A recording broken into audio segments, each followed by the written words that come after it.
Emmerdale is about to take viewers on one of its most gut-wrenching rides yet. Because next week, Tracy Robinson's life is turned completely upside down. Not only is she still mourning Nate's mysterious disappearance, but now she's staring down the barrel of a murder investigation as the prime suspect. Yes, you read that right. Tracy, Nate's grieving widow, becomes the center of a shocking murder probe after police uncover damning evidence right in her own home. But here's the real kicker. John Sugden, the real killer, is watching everything unfold from the shadows.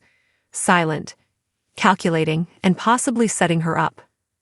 This storyline is packed with emotion, betrayal, and the painful question that Tracy can't escape.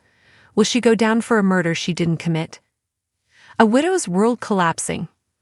When Tracy wakes up next week, the last thing on her mind is becoming a murder suspect, an Emmerdale insider shares. She's broken.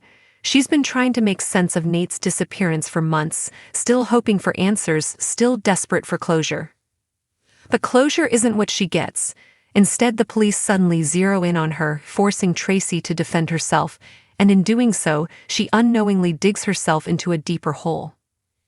She's trying to explain, trying to piece things together, but everything she says just makes her look more suspicious.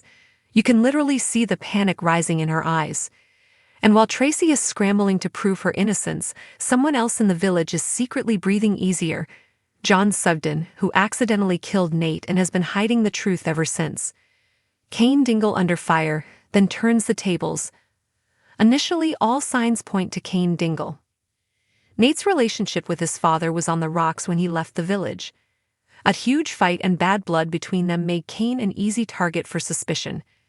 Even Tracy is convinced Cain's temper got the best of him. She's telling everyone Cain did it, the insider reveals. She believes it.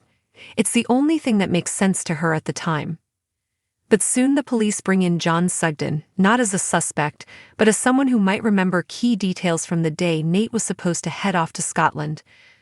John's guilt is eating him alive, but he's still not ready to confess. Instead, he tries to steer suspicion away from Cain. Unfortunately, that backfires. Cain, furious that he's being painted as a killer, decides to hit back hard. He lashes out at Tracy, throwing the same accusation at her. You killed him. It's brutal. The clash is intense, and Tracy's left utterly shaken. Then comes the bombshell. The very next day, Tracy's nightmare gets even worse. Police arrive at her home with a search warrant, and what they find is jaw-dropping. Nate's missing phone, the one that vanished the day he disappeared, is discovered in Frankie's playhouse. That's right, it was inside Tracy's home the whole time. She's completely stunned, says the insider. She has no idea how it got there. But from the police's point of view, it doesn't look good. And viewers already know the chilling truth. John had that phone in his possession after Nate's accidental death. So how did it end up in Tracy's home? Did John deliberately plant it there to divert suspicion? The timing seems too perfect to be a coincidence. Tracy, already fragile, is arrested and dragged in for questioning. Interrogation, lies, and a sister's dilemma. As Tracy sits in the interview room, reeling from the accusations, the police drop another bombshell. There's no trace of any removal man who was supposedly helping Nate move to Shetland. No company records, no eyewitnesses, nothing. Then they hit her with what might be the most devastating blow yet. They believe Nate was murdered on the very day he was supposed to leave. Tracy starts to unravel under the pressure, blurting out that she spent that entire day with her sister Vanessa. But that's not entirely true. She panics, says the source.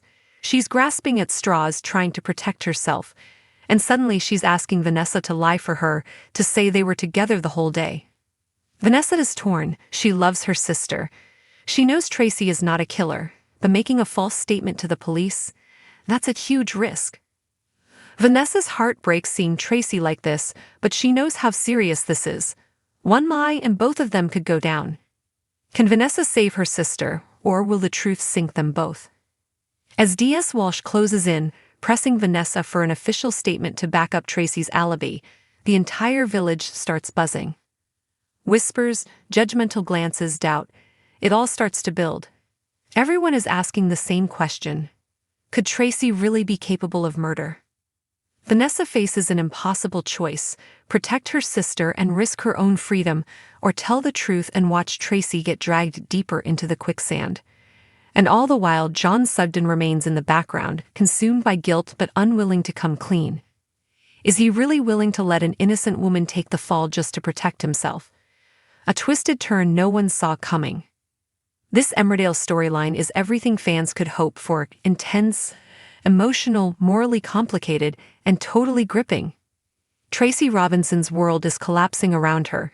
She's fighting for her freedom, her daughter, her reputation, and the truth.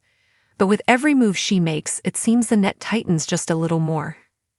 And with John Sugden still hiding the biggest secret of all, the clock is ticking. Will he do the right thing before it's too late? Or will Tracy take the blame for a tragedy that wasn't her fault?